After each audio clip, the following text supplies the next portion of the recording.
presentation planned and you don't really know where to start, or you're sort of dreading giving this presentation, well, let me see if I can help you out here. Welcome to a 3-minute lesson on presentation planning basics from Speak and Write. So, starting off, you've got to establish both your beginning and your end with all presentations. The key question is, how are you going to get from this point to this point? Well, what you need to do is lay out the middle as well. So I like to get 3 main points. Why 3? Because the audience often feels cheated by 2 and overwhelmed by 4. So we'll lay out our 3 main points. And underneath each of those main points is our supporting detail. Now, depending upon the amount of time that you have, is how much time you can go into, or how much depth you can go into on the detail. So there you have your basic beginning, middle, and end structure. Let's go back to the beginning and ask ourselves, how are we going to get the audience engaged right off the bat? One way to do that is by starting with some kind of interesting story, or a statistic, or a fact related to your topic for your presentation to engage your audience. Then what we need to do is we need to lay out the rest of the beginning.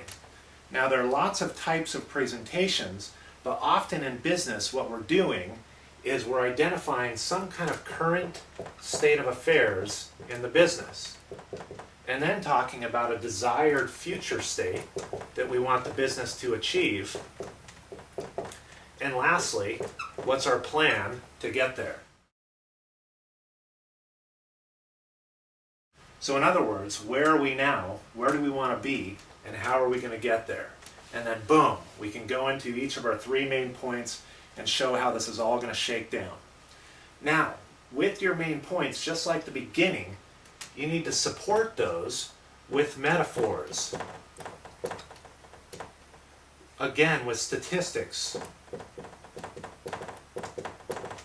with stories, with anecdotes, with graphics, with visuals, and so on. So you're not only illustrating your main points, but you're also keeping your audience engaged throughout.